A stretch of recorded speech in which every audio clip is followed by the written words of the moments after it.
Hello students, ये है हमारा लेक्चर नंबर 9 जो कि इस चैप्टर का लास्ट लेक्चर है। प्रीवियस लेक्चर में हम बात कर रहे थे सेल्स की।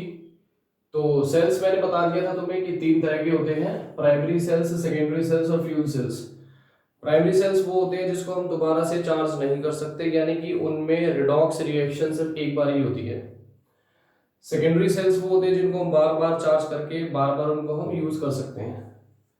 तीसरे तरह के सेल्स मैंने बताया था फ्यूल सेल। फ्यूल नाम से पता लग रहा है, फ्यूल सेल्स वो सेल होते हैं जो डायरेक्ट एनर्जी को कन्वर्ट करते हैं इलेक्ट्रिसिटी में। कौन सी एनर्जी? जो हम गैसेस के कंबशन से प्रोड्यूस करेंगे, उस एनर्जी को डायरेक्ट कन्वर्ट करते हैं इलेक्ट्रिसिटी यानी करंट में। तो इसमें भी हमने एक एग्जांपल करना है discuss, hydrogen oxygen fuel cell. देखो, प्राइमरी सेल में dry cell we have already discussed, mercury cell हमने डिस्कस कर लिया है, लेड स्टोरेज बैटरी हम पढ़ चुके हैं सेकेंडरी सेल में। आज हम स्टार्ट करेंगे हमारा टॉपिक निकेड सेल यानी निकल कैडमियम सेल। ठीक है, आज हमारा टॉपिक यही है, निकेड सेल। और इसके बाद एक सेल और पढ़ेंगे हम, हाइड्रोजन ऑक्सीजन फ्यूल सेल। उसके बाद ये टॉपिक कंप्लीट हो जाएगा। इसके बाद एक छोटा सा टॉपिक इसमें कोरोजन बचता है। उसके बाद इस चैप्टर की थ्योरी जो है वो कंप्लीट हो जाती है। चलो निकेड सेल से करते हैं स्टार्ट। आज का जो टॉपिक है वो है निकेड सेल। निकेड सेल, देखो निकेड सेल में Ni स्टैंड्स फॉर निकल और Cad स्टैंड्स फॉर कैडमियम। इसको निकल कैडमियम सेल भी बोलते हैं। देखो, वैसे तो ये भी एक सेकेंडरी सेल है, मतलब ये कि इसको भी हम दोबारा से चार्ज करके यूज कर सकते हैं। और ज्यादा ये जो निकेड सेल है ये आजकल बहुत ज्यादा पॉपुलर सेल है। ठीक है, और इसका एडवांटेज जो है वो ये भी है कि इनकी लाइफ जो है वो लेड स्टोरेज बैटरी से होती है ज्यादा, इसलिए ये थोड़े एक्सपेंसिव भी होते हैं, यानी कि महंगे होते हैं। ठीक है, हम बात करेंगे निकेड सेल की।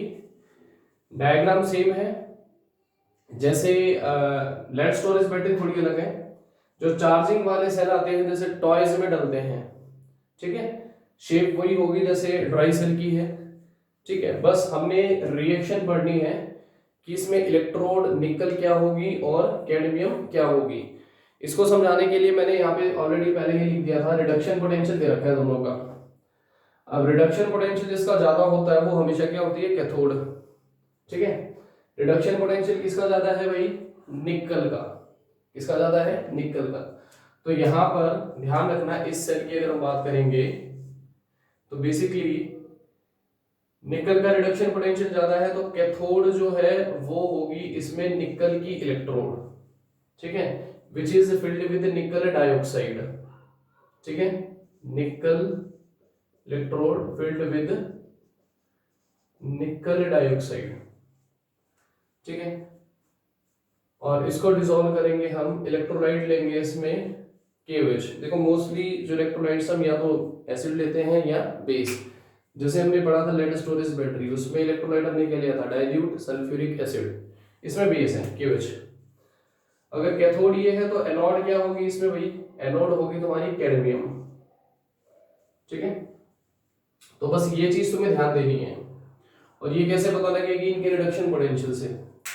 रिडक्शन पोटेंशियल ज्यादा निकल का है तो निकल कैथोड है और कैडमियम क्या है? एनोड। ये चीज क्लियर होगी। अब रिएक्शन क्या बनानी है? रिएक्शन तो तुम्हें लर्न करनी है क्योंकि रिएक्शंस बहुत ही कॉम्प्लेक्स होती हैं। सिर्फ तुम्हें ये देखना है, सबको पता होना चाहिए, एनोड पे होता है ऑक्सीडेशन, कैथोड पे होता है रिडक्शन। बस तुम्हें ये देखना है।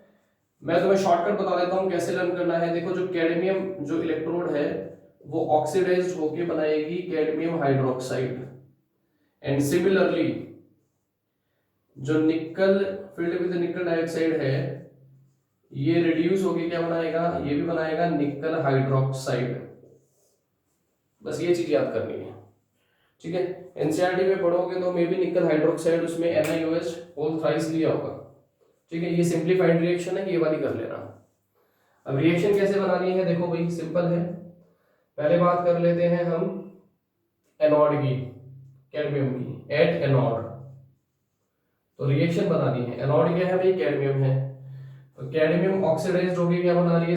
सबको दिख रहा है, कैडमियम हाइड्रोक्साइड, ठीक है। माइनस के 2 इलेक्ट्रॉन तो इधर लिख सकता हूँ, प्लस के 2 इलेक्ट्रॉन। अब ये इतना तो समझ आ गया कि ऑक्सीडाइज होगी बना रही है। अब प्रोडक्ट में हाइड्रोजन है और ऑक्सीजन है, तो इसका मतलब वो कहां से आएंगे, वो बेस से आएंगे, OH नेगेटिव से, ठीक है। अब इसको बैलेंस कर देते हैं, यहाँ पे लगेगा 2, तो रिएक्शन हो गई बैलेंस्ड। तो ये रिएक्शन होगी एनोड पे। तो इस तरीके से तुम्हें रिएक्शन बनानी है कि क्या मिसिंग है, वो आएगा कहां से, इलेक्ट्रोलाइट से आते हैं, ठीक है। अब बात करते हैं एट कैथोड। कैथोड क्या है भैया, देखो साफ लिखा हुआ है, निकल डाइऑक्साइड से जब रिड्यूस होगा तो क्या बनाएगा, ये भी निकल हाइड्रोक्साइड ही बनाएगा, ठीक है। चलो, प्लस के 2 इलेक्ट्रॉन गेन करेगा, प्लस के। अब देखो इसमें मिसिंग क्या है, हाइड्रोजन है, ऑक्सीजन इसमें ऑलरेडी है, तो इसमें बैलेंसिंग में आपको लगाना है वाटर, जो कि प्रोड्यूस होगा ड्यूरिंग दिस केमिकल रिएक्शन, जो कि बहुत कॉम्प्लेक्स होती है, ठीक है। अब इसको बैलेंस कर देते हैं जल्दी से। ऑक्सीजन 2 है तो यहाँ पे लगेगा 2, ठीक है। एक सेकेंड, अभी देख लेते हैं। देखो भाई, और प्लस के बैलेंसिंग में हमें ये दिखाना पड़ेगा हाइड्रोक्साइड है, वरना फिर चार्ज बैलेंस नहीं होगा। 2 यहाँ लगा दो, 2 ऑक्सीजन और 2, 4 ऑक्सीजन हो गए और 4 हाइड्रोजन हो गए हैं, तो यहाँ पे लगा देना 2, तो इक्वेशन हो जाएगी बैलेंस। 4 ऑक्सीजन है, 4 ऑक्सीजन है, 4 हाइड्रोजन है, 4 हाइड्रोजन, चार्ज बैलेंस है। तो एनोड पे ये रिएक्शन होगी और कैथोड पे होगी रिएक्शन ये। तो तुम्हें मोटा मोटा इस टॉपिक पर फोकस करना है कि ये ऑक्सीडाइज होके क्या बनाएंगे सेल्स में और रिड्यूस होके क्या बनाएंगे, तो उसके बेसिस पर फिर तुम रिएक्शन बना सकते हो, ठीक है। समझ आ गया। इसका डायग्राम वही है जो ड्राई सेल का होता है, बस फर्क ये है कि ड्राई सेल को चार्ज नहीं कर सकते, इसको हम चार्ज कर सकते हैं। तो ये था हमारा निकेड सेल, ठीक है। अब इसके बाद हम बात करते हैं हमारा आखिरी टाइप का सेल है फ्यूल सेल, जो कि हमने हाइड्रोजन ऑक्सीजन फ्यूल सेल पढ़ना है एग्जाम्पल में।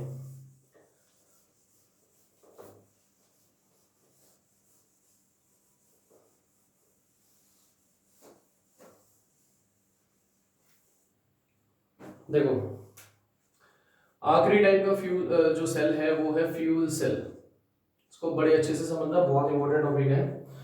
फ्यूल सेल वो सेल होते हैं जिसमें हम किसी गैसेस का कंबशन कराते हैं और उसके कंबशन से जो एनर्जी प्रोड्यूस होगी उससे हम करंट प्रोड्यूस कराते हैं। ऑफ कोर्स इसमें भी क्या होगी, रेडॉक्स रिएक्शन।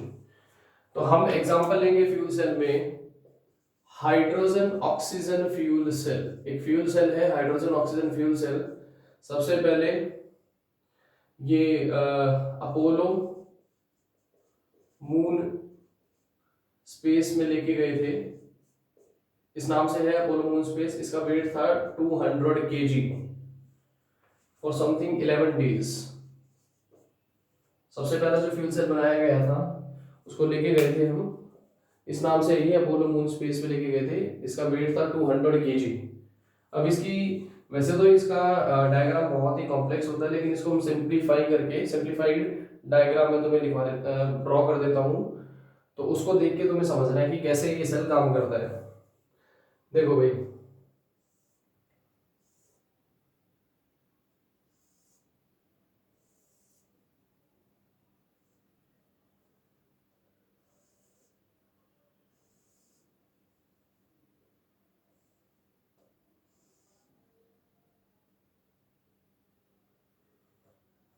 देखो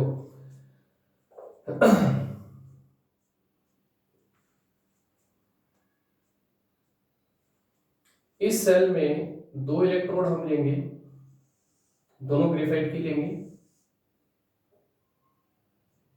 ये इलेक्ट्रोड ग्रेफाइट की लेनी है तुम्हें, और इसमें भी हम इलेक्ट्रोड लेंगे ग्रेफाइट की।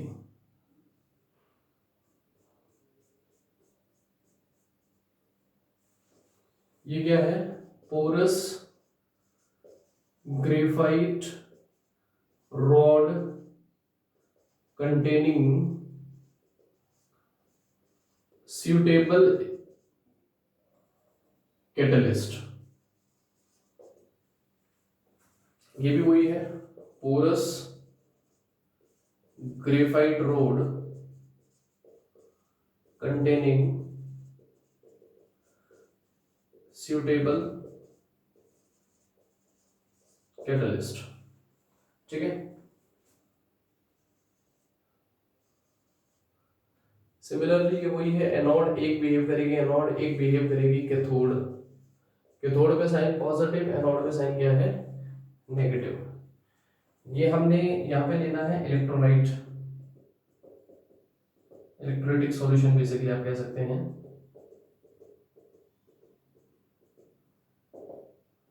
इलेक्ट्रोलाइट हम क्या लेंगे इसमें, अगेन स्ट्रॉन्ग बेस KOH, या इसमें आप NaOH भी ले सकते हो, NaOH ले सकते हो, KOH ले सकते हो, कोई भी ले सकते हो। ठीक है, यहां तक क्लियर हो गया सबको।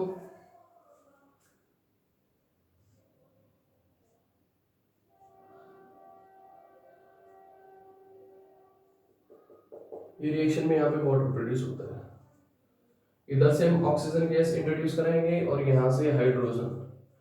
तो ये कुछ बेसिक सा डायग्राम है, इसको देख के थोड़ा समझने की कोशिश करेंगे।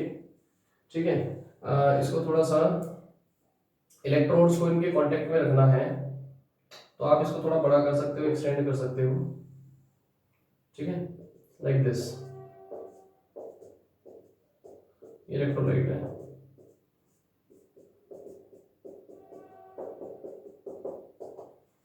ठीक है, तो कुछ कुछ इस तरह का जो है, ये तो खैर हमने एक फ्लो चार्ट के रूप में इसका डायग्राम बनाया है। एक्चुअल में जो डायग्राम होता है वो थोड़ा सा कॉम्प्लेक्स भी होता है, थोड़ा बड़ा भी है। तो दो इलेक्ट्रोड लेनी है कार्बन की, कुछ नहीं करना है, एक तरफ से हाइड्रोजन गैस पास करेंगे, कंबशन कराएंगे, एक तरफ ऑक्सीजन गैस का कंबशन कराएंगे। ठीक है, बीच में जो इलेक्ट्रोलाइट ले लिया हमने, ये पोरस इलेक्ट्रोड है। पोरस का मतलब जिसमें छेद होते हैं। ठीक है, अब इस सेल में, ये तो इसका है कंस्ट्रक्शन, सिंपल कंस्ट्रक्शन है।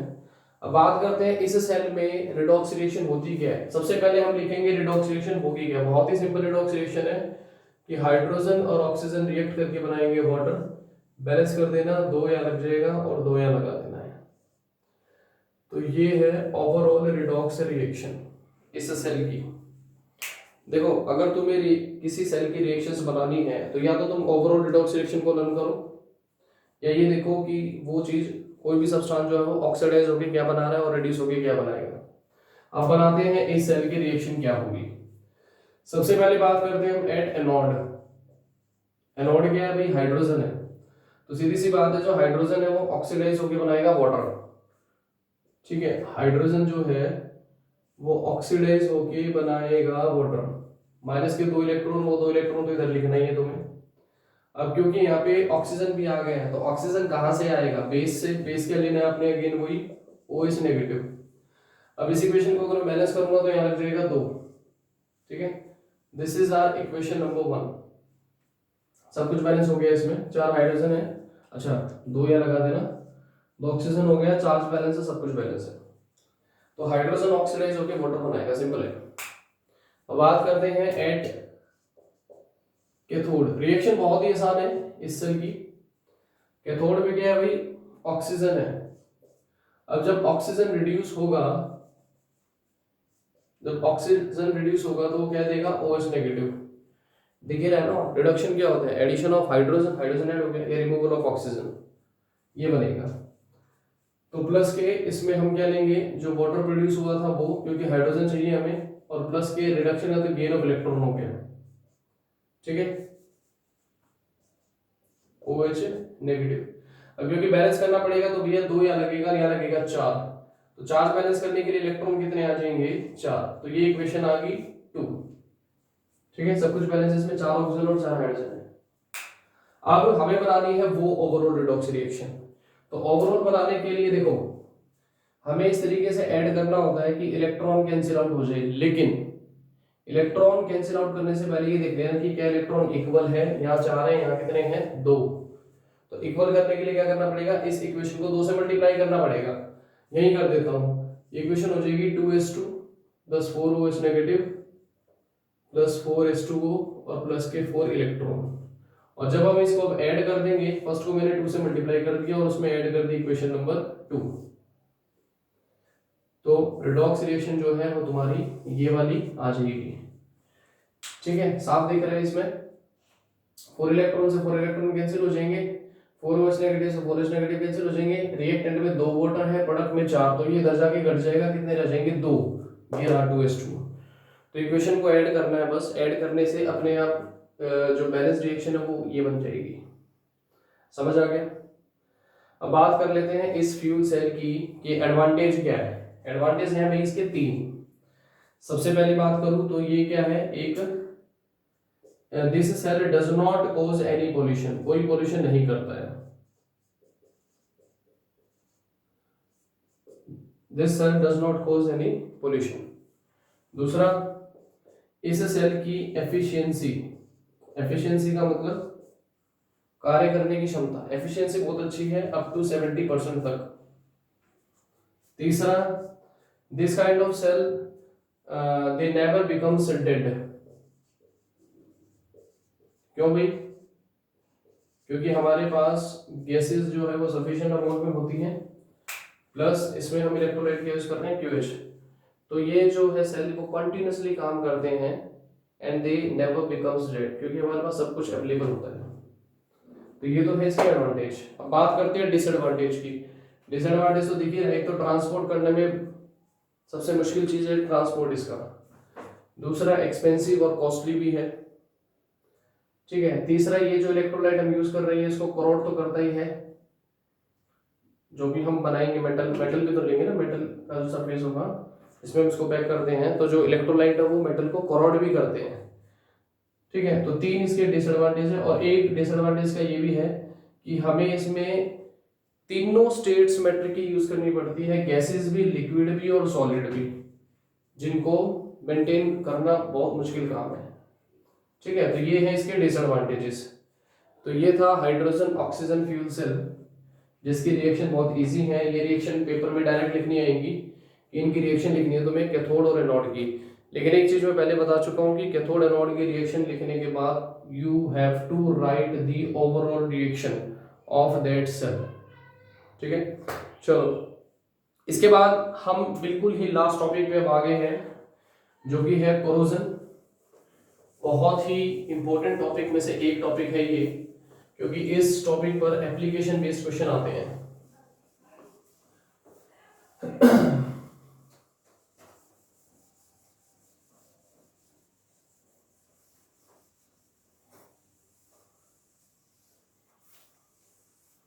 अब हम आ गए हैं अपने लास्ट टॉपिक पे, जो कि है कोरोजन।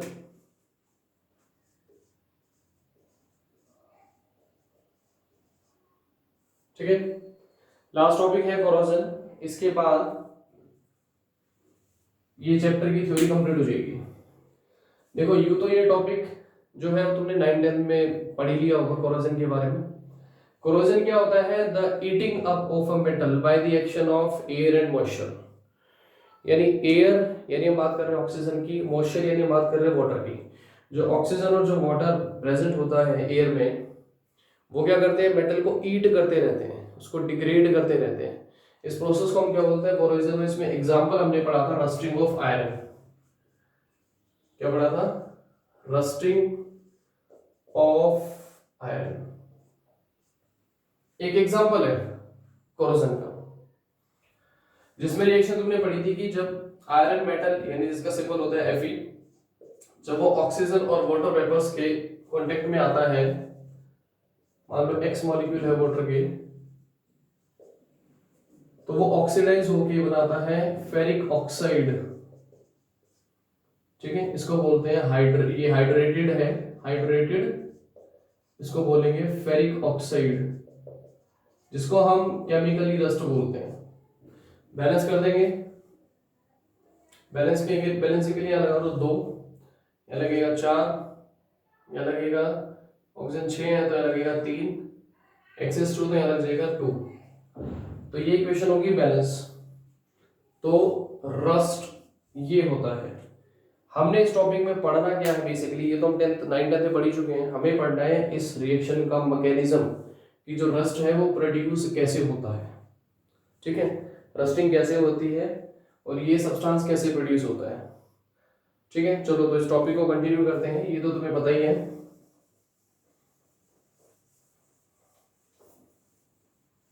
देखो बड़े ध्यान से समझना, जो रस्टिंग ऑफ आयरन है वो अकॉर्डिंग टू इलेक्ट्रोकेमिकल थ्योरी, एक इलेक्ट्रोकेमिकल थ्योरी है वो ये कहती है कि जो रस्टिंग ऑफ आयरन है वो एक प्रोसेस है जिसमें रिडॉक्सिनेशन होती है। यानी कि रस्टिंग ऑफ, जब रस्ट लगता है आयरन पे, मतलब वो जो प्रोसेस होता है उस दौरान एक इलेक्ट्रोकेमिकल सेल बन जाता है, जो हम पढ़ चुके हैं। यानी कि एक हाफ सेल होगा उसमें एनोड का, एक हाफ सेल होगा उसमें कैथोड का, तो वो भी एक इलेक्ट्रोकेमिकल प्रोसेस है, यानी उसमें रिडॉक्स रिएक्शन होती है, वही हमें डिस्कस करना है। देखो भाई, इस थ्योरी के अकॉर्डिंग जो आयरन पे रस्ट लगता है वो कुछ स्टेप्स में होता है, ठीक है। तो हम स्टेप्स को फॉलो करेंगे।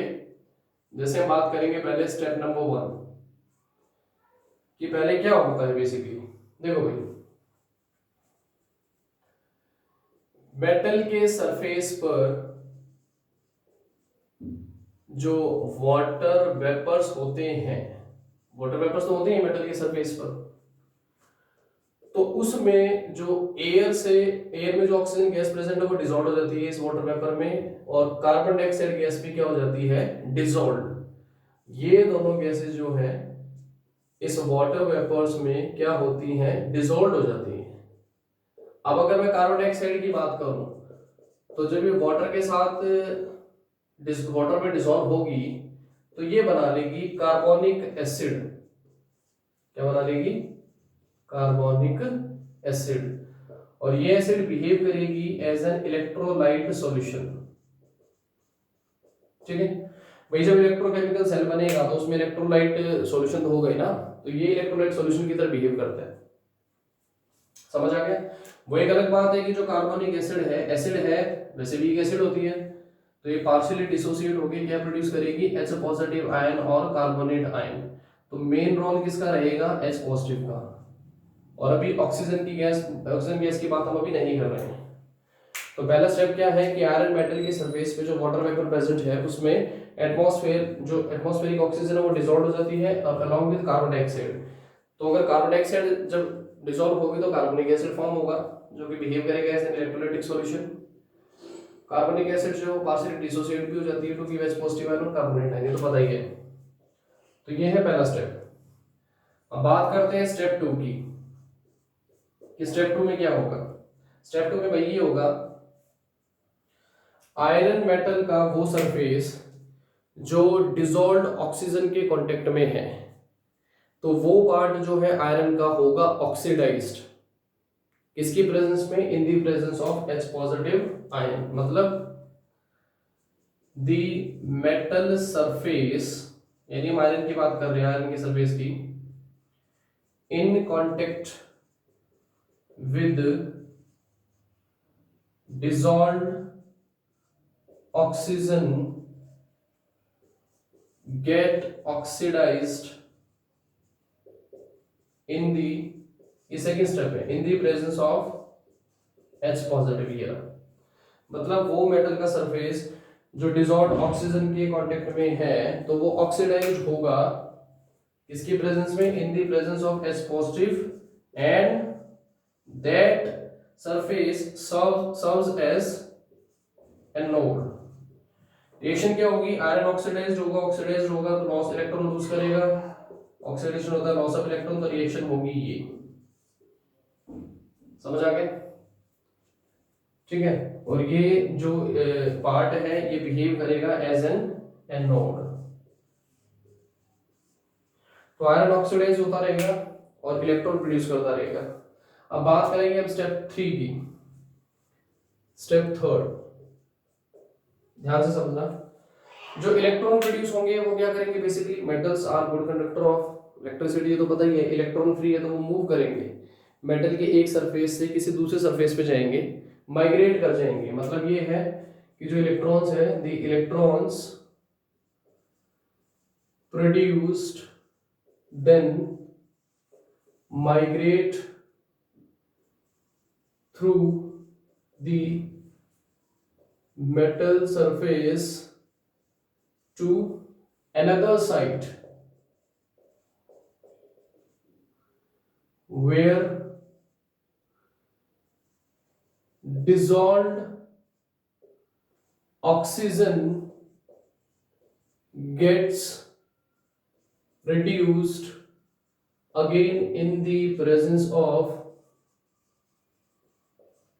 H positive ions and serves as cathode। मतलब ये कि जो इलेक्ट्रॉन जो है वो वहां से प्रोड्यूस हो जाएंगे तो वो माइग्रेट कर जाएंगे किसी दूसरे साइट पे जहां पर dissolved oxygen present. Dissolved oxygen तो सब जगह ही है, तो ऑक्सीजन डिसॉल्व होगी तो वहां पे ऑक्सीजन जो है वो क्या हो जाएगी, रिड्यूस्ड। और उस साइट पे जहां पे रिडक्शन होगा उस साइट को, उस हाफ सेल को हम कहेंगे कैथोड। तो रिएक्शन क्या होगी, देखो भैया रिएक्शन होगी, जो ऑक्सीजन है वो रिड्यूस्ड होगा। रिड्यूस्ड होगा तो क्या देगा वो, वाटर। ठीक है, जब ऑक्सीजन गैस रिड्यूस होगी तो इन the presence of H positive ion, तो इसको बैलेंसिंग के साथ लिख रहा हूं मैं, 4H positive in the presence of H positive ion plus के 4 इलेक्ट्रॉन्स गिव राइज टू, ये हो जाएगा 2H2O। ठीक है, हाइड्रोजन बैलेंस है और ऑक्सीजन भी क्या है, बैलेंस्ड। तो ये जो पार्ट है वो बिहेव करेगा एज ए कैथोड जहां पर ये रिएक्शन होगी। सिंपल सी बात है, आयरन ऑक्सीडाइज होकर बनाएगा फेरस आयन, ऑक्सीजन जो है वो रिड्यूस जब भी होती है तो बनाती है वाटर। ठीक है, ये इक्वेशन हो गई 4। यहां तक आया समझ में थोड़ा सा। अब इसके बाद क्या करना है हमें, इक्वेशन थर्ड और 4 को ऐड करना है। Add equation third and equation 4 ये है और थर्ड ये है। ठीक है, इसको ऐसे लिख लो आप, इक्वेशन थर्ड और इक्वेशन 4 को हमने ऐड कर दिया। ठीक है, ऐड इस तरीके से करना है कि इलेक्ट्रॉन को कैंसिल आउट करना है, वही अगेन रेडॉक्स रिएक्शन बनाने के लिए। लेकिन यहाँ पे इलेक्ट्रॉन कितने हैं, 2, वहां पे कितने हैं, 4, तो इसको तुम्हें मल्टीप्लाई करना पड़ेगा 2 से। ठीक है, तो मल्टीप्लाई कर दो 2 से, ये रिएक्शन बनेगी 2Fe, लेफ्ट हैंड साइड हो गया। अब उसका लेफ्ट हैंड साइड क्या है, प्लस के O2 प्लस के 4H पॉजिटिव, इलेक्ट्रॉन तो कटेंगे इसलिए लिख नहीं रहा हूं, गिव राइज टू, ये बन गया 2Fe2 पॉजिटिव। ठीक है, राइट हैंड साइड हो गया। अब इसका राइट हैंड साइड क्या है, प्लस के 2H2O। ठीक है, चार्ज बैलेंस है, सब कुछ बैलेंस है इसमें, तो रिएक्शन आ गई ये। यहां तक क्लियर है। अब आ जाओ स्टेप 4 पे। ये रिएक्शन तो चलती ही रहेगी कैथोड एनोड की। उसके बाद ये जो है कि जो इस रिएक्शन में जो फेरस आयन प्रोड्यूस हुआ है, ये फेरस आयन जो है ये फर्दर होगा ऑक्सीडाइज्ड टू फेरिक आयन। देखो, ferrous ion produced gets oxidised to ferric oxide. जो फेरस आयन है वो फर्दर ऑक्सीडाइज होके बनाएगा फेरिक आयन, किसकी प्रेजेंस में, ऑक्सीजन की प्रेजेंस में। तो रिएक्शन लिख रहा हूं मैं, फेरस आयन ले लेना, ऑक्सीडाइज्ड होगा तो ऑक्सीजन और हाइड्रोजन भी चाहिए, हाइड्रेटेड होगा तो plus H2O, give rise to, ये बनाएगा भैया ferric oxide Fe2O3 again along with the production of again H positive ion. ठीक है, अब इसको बैलेंस करेंगे, यहाँ पे आएगा 8, यहाँ पे लगेगा 2, ये लग जाएगा 4, हाइड्रोजन 8 है तो यहाँ लगेगा 4। तो इक्वेशन हो जाएगी बैलेंस, 6 4 और 2 6, सब कुछ बैलेंस्ड है। ठीक है, ये क्या प्रोड्यूस हो गया, फेरिक ऑक्साइड। तो ये है स्टेप नंबर 4 कि जो भाई फेरस से फेरिक तो बनना ही था ना, रस्ट बनाना है हमें, तो ऑक्सीडाइज हो जाएगा इन the presence of oxygen and water balancing के लिए। लेकिन ये अगेन क्या प्रोड्यूस कर देगा, H पॉजिटिव है, ध्यान रखना। इसके बाद आखिरी स्टेप है इसमें, स्टेप नंबर 5 कि फर्दर फिर क्या होगा, ये जो फेरिक हाइड्रोक्साइड है इट विल गेट हाइड्रेटेड। ठीक है, फेरिक ऑक्साइड गेट्स हाइड्रेटेड। देखो भाई हाइड्रेटेड कैसे होगा, Fe2O3 dot plus X molecule of H2O, hydrated होगा तो ये बनेगा Fe2O3 dot X molecule of H2O, और इसी को हम क्या बोलते हैं, रस्ट। ये है हाइड्रेटेड फेरिक ऑक्साइड, या आयरन ऑक्साइड लिख सकते हो थर्ड, क्योंकि ऑक्सीडेशन स्टेट इसमें आएगी आयरन पे +3। तो this is how the rust is formed. तो ये पूरा मैकेनिज्म है रस्टिंग ऑफ आयरन का। ठीक है, इसमें वैसे मैंने कोई डायग्राम नहीं बनाया है, अगर डायग्राम तुम बनाना चाहो तो बना सकते हो, आयरन का सरफेस दिखा सकते हो, एक पे ऑक्सीडेशन और एक पे रिडक्शन आप दिखा सकते हो। ठीक है, यहाँ तक हो गया क्लियर। तो ये था मैकेनिज्म ऑफ आयरन। अब हम बात कर लेते हैं कि अगर हमें आयरन को रस्ट से बचाना है तो हम क्या कर सकते हैं। बहुत ही सिंपल से टॉपिक्स हैं भाई। आयरन को रस्ट से बचाना है तो सबसे पहले हम क्या कर सकते हैं, हम ऑयल और ग्रीसिंग कर सकते हैं। ऑयल और ग्रीसिंग से क्या है कि एयर जो है यानी ऑक्सीजन जो उसके कॉन्टेक्ट में नहीं आएगी। दूसरा हम क्या कर सकते हैं, हम पेंट कर सकते हैं। वही है कि ऑक्सीजन जो उसके कांटेक्ट में नहीं आएगी, ऑक्सीडाइज नहीं होगा मेटल। तीसरा जो है वो ये है कि अगर हम आयरन के सरफेस पे किसी दूसरे मेटल की कोटिंग कर दें, इस प्रोसेस को हम बोलते हैं गैल्वेनाइजेशन। तुमने पढ़ा होगा क्लास, छोटी क्लासेस में, गैल्वेनाइजेशन। आयरन मेटल पे हम जिंक मेटल की कोटिंग करते हैं। अब क्वेश्चन ये बनता है कि ऐसा क्यों है। उसका रीजन सिंपल सा ये है कि जो जिंक मेटल है उसका ऑक्सीडेशन पोटेंशियल ज्यादा होता है आयरन से।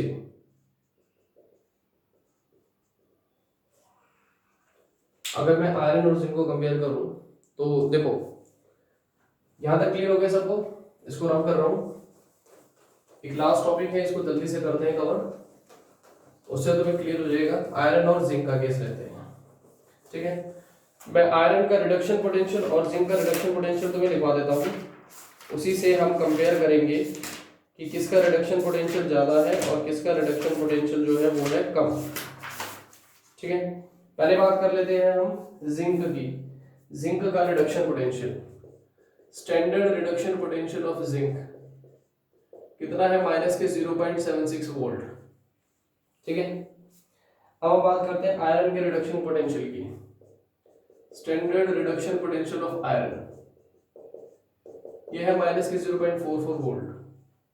ठीक है, रिडक्शन पोटेंशियल की अगर बात करूं, रिडक्शन पोटेंशियल की अगर बात करूं तो ज्यादा किसका है, आयरन का, इससे जिंक से। इसका मतलब अगर उल्टा लिखूं, ऑक्सीडेशन पोटेंशियल, जो मैं तुम्हें अभी बताने की कोशिश भी कर रहा था कि जो ऑक्सीडेशन पोटेंशियल है वो किसका ज्यादा होगा, जिंक का आयरन से।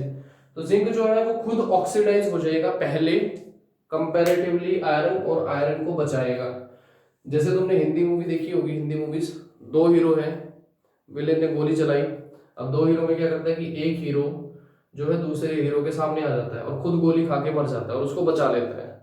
तो दिस इज हाउ कि जिंक काम कैसे करता है, जिंक खुद ऑक्सीडाइज हो जाता है कंपैरेटिवली आयरन। क्यों, क्योंकि जिंक का ऑक्सीडेशन पोटेंशियल ज्यादा है, यानी कि रिडक्शन पोटेंशियल क्या है, कम।